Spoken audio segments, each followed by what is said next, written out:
Labour കോഡുകൾക്കെതിരായ ദേശീയ പണിമുടക്ക് രാജ്യസഭയിൽ ഉയർത്താൻ ഇടതുപക്ഷം. ജോൺ ബ്രിട്ടാസ് MP ഉൾപ്പെടെ ഇടതെംപിമാർ ചട്ടമനുസരിച്ച് നോട്ടീസ് നൽകി. ലോക്സഭയിൽ പ്രതിപക്ഷ ബഹളം. രാഹുൽ ഗാന്ധിക്കെതിരെ അവകാശ ലംഘന നോട്ടീസുമായി BJP. ലോക്സഭ 12 മണി വരെ നിർത്തിവെച്ചു. വിഷ്ണു തലവൂർ ചേരുകയാണ്. വിഷ്ണു, എങ്ങനെയാണ് പാർലമെന്റിൽ നടപടിക്രമങ്ങൾ?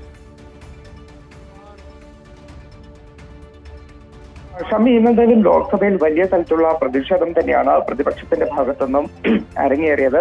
അതിൽ ഏറ്റവും പ്രധാനമെന്ന് പറയുന്നത് നേരത്തെ സ്പീക്കർക്കെതിരെ നോട്ടീസ് നൽകിയ പ്രതിപക്ഷം നോട്ടീസ് നൽകി മുന്നോട്ട് പോയ ഒരു സാഹചര്യത്തിലാണ് ഇപ്പോൾ രാഹുൽ ഗാന്ധിക്കെതിരെ അവകാശ ലംഘന നോട്ടീസുമായി BJP രംഗത്തെത്തിയിരിക്കുന്നത്. BJP അംഗം നിഷികാന്ത് ദുബെയാണ് രാഹുൽ ഗാന്ധിക്കെതിരെ അവകാശ ലംഘന നോട്ടീസ് നൽകിയിരിക്കുന്നത്.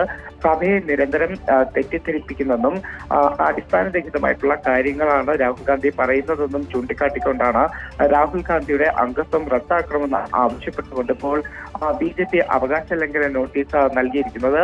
ഇതിലൊക്കെ തന്നെ വലിയ പ്രതിഷേധം തന്നെയാണ് എന്തായാലും ഇന്ന് ലോക്സഭയിൽ അരങ്ങേറിയത്. അതോടൊപ്പം തന്നെ രാജ്യസഭയിൽ ഉൾപ്പെടെ ഈ ലേബർ കോഡുകളുമായി ബന്ധപ്പെട്ട വിഷയവും പ്രതിപക്ഷ അംഗങ്ങൾ ഉയർത്തിക്കാട്ടിയിരുന്നു. ജോൺ ബ്രിട്ടാസ് MP ഇന്ന് രാജ്യസഭയിൽ ചൂണ്ടിക്കാട്ടിയത് ഇന്ന് ചരിത്രപരമായിട്ടുള്ള സമരം തന്നെയാണ് നടക്കുന്നത്. പ്രത്യേകിച്ച് ഈ തൊഴിലാളികളുടെ അവകാശങ്ങൾ കവർന്നെടുക്കാനുള്ള ഈ ലേബർ കോഡുകൾക്കെതിരെ ലക്ഷക്കണക്കിന് തൊഴിലാളികൾ ഇന്ന് തെരുവിലിറങ്ങി വലിയ പ്രതിഷേധം നടത്തുന്നു എന്നൊരു കാര്യം ഇന്ന് രാജ്യസഭയിൽ CPIM രാജ്യസഭാ നേതാവായിട്ടുള്ള ജോൺ ബ്രിട്ടാസ് MP ചൂണ്ടിക്കാട്ടിയിരുന്നു. എന്തായാലും ഞാൻ നേരത്തെ ചൂണ്ടിക്കാട്ടിയതുപോലെ വലിയ പ്രതിഷേധങ്ങളൊക്കെ തന്നെയാണ് എന്തായാലും ഇന്ന് രാവിലെ ലോക്സഭയിൽ അരങ്ങേറിയത്. ഷമി, പാർലമെന്റിൽ നിന്നും ശക്തമായ പ്രതിഷേധമാണ് പ്രതിപക്ഷം ഉയർത്തുന്നത്. വിഷ്ണു തലവൂരാണ് വിശദാംശങ്ങൾ നൽകിയത്.